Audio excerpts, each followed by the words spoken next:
Hello, friends of the Buffalo Naval Park. Happy Friday. We are so close to 10,000 members. Help us get there. If you are not a subscriber and you do like these videos, please subscribe, get a notification, give us the thumbs up. Alright, we've surpassed 1 million views, but we need to get to those 10,000 subscribers. So help us out here. Anyway, you're not here for that. At least it's not a commercial about a belt or something like that. But if I'm standing in the Admiral's quarters, which I am, what does that mean? The whiteboard is coming up. I heard it. Whiteboard. So today we're going to be talking about the catapult Fletchers. Interesting. So this was from a subscriber slash viewer. Don't say names, but and this is a pretty interesting story, and I'll go through kind of the history of them, right? And hopefully you enjoy this video. So these come from the failed experimentations and designs of the 3,500-ton flotilla destroyer leaders of the interwar period. And so as we get closer to World War II, they said, why don't we try to revisit this, but in a modified way?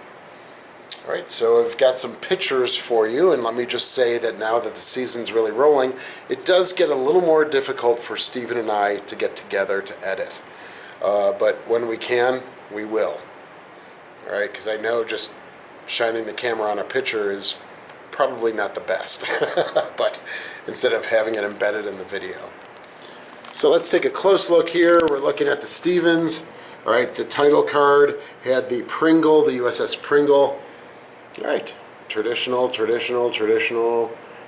we're looking like a Fletcher. Uh-oh, okay. So there's no O1 level. There is a deck house there. Right, now on traditional Fletchers, that would have been the main crew head.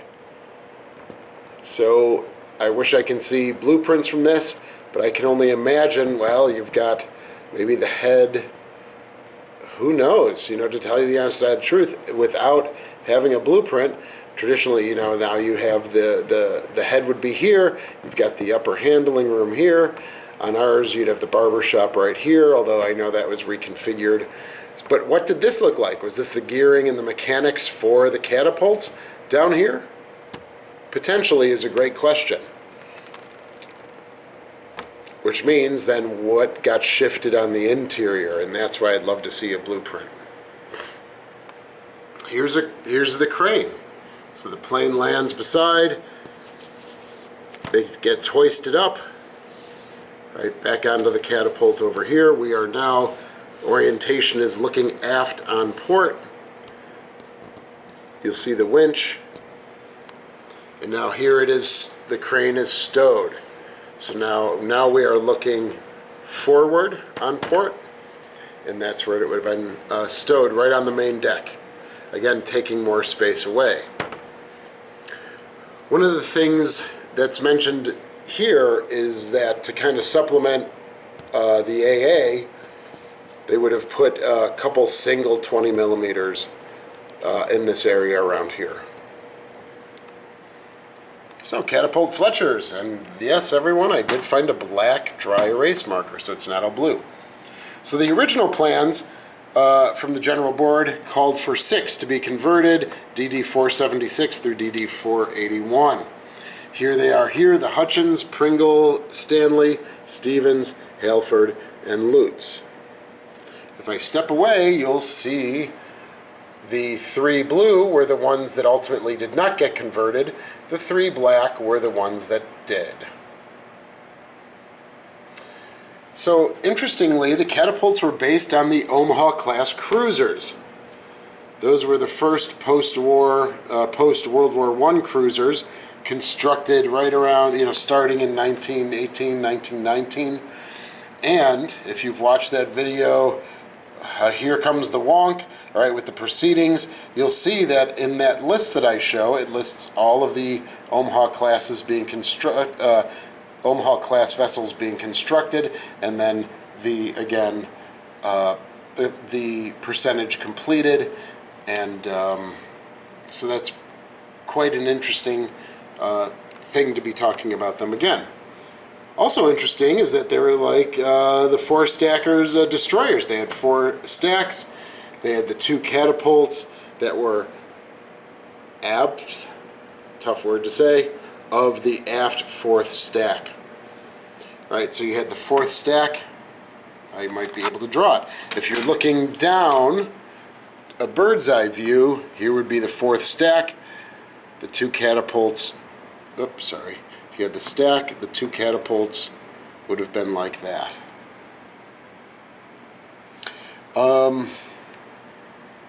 As I mentioned, the crane was stored midship, as you saw in the photographs, and the secondary uses for the winch were not only just for the watercraft for the boat, for the ship, but also then they're for the planes. All right, originally, they were designed to be a gun spotter for the 4 remaining 5-inch. That's pretty interesting, right? If they are shelling surface vessels or land-based targets, you're going to have a scout plane flying up there, sending data and telemetry back to the destroyer, the Fletcher destroyer.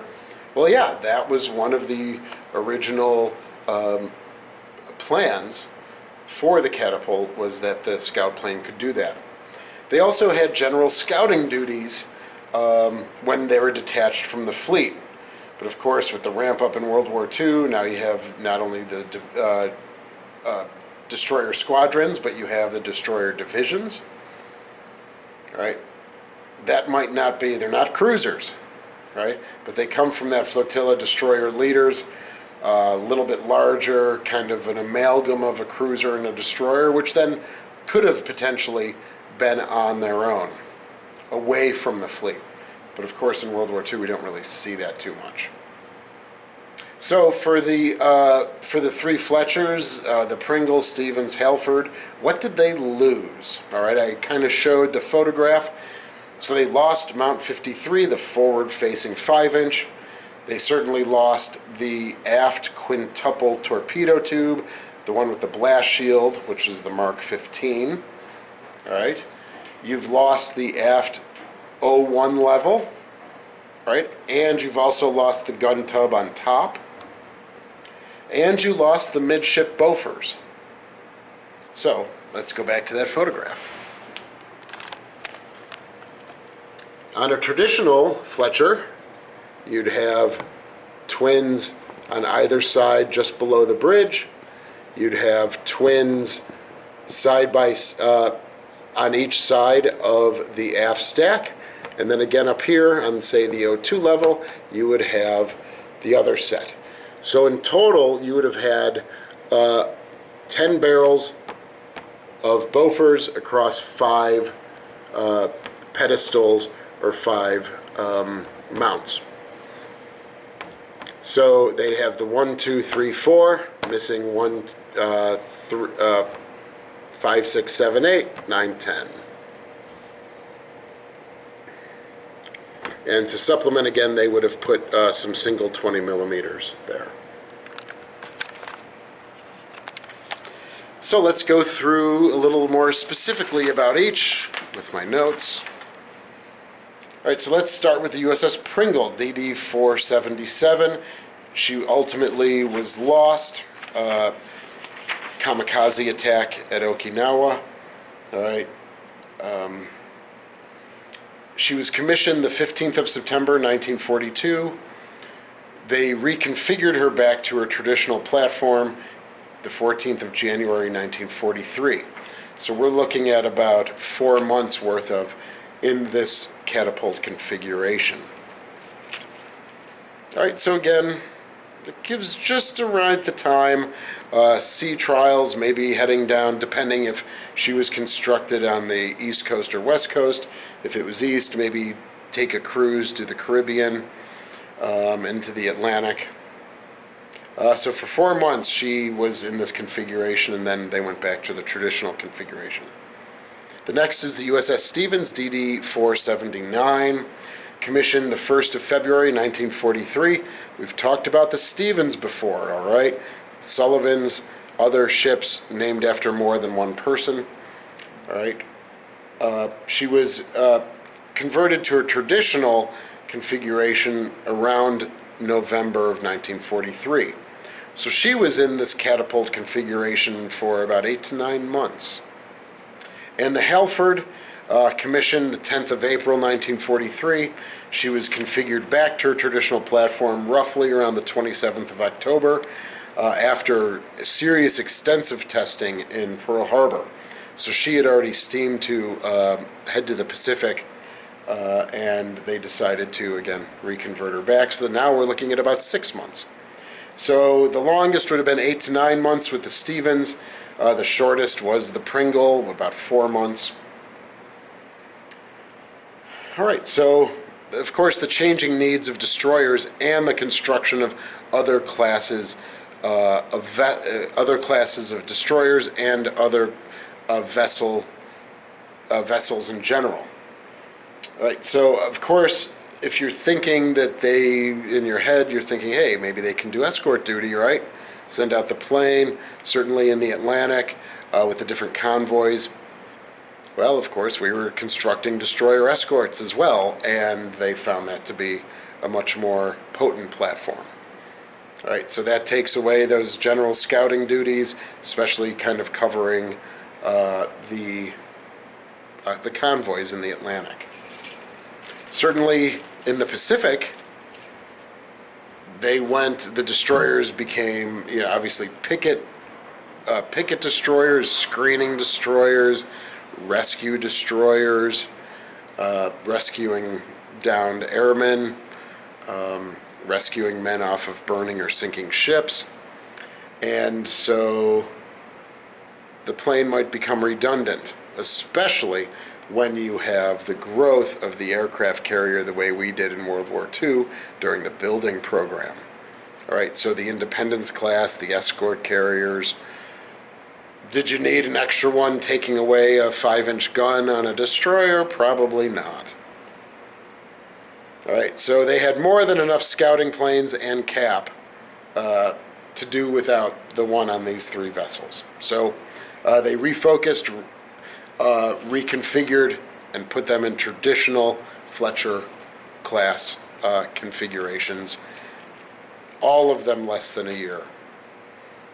Well, I hope that gives you some information about this really interesting topic. And again, something I love, those experimental ships, things like that.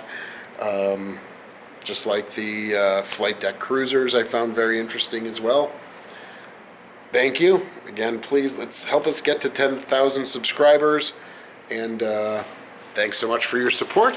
And we will see you again soon.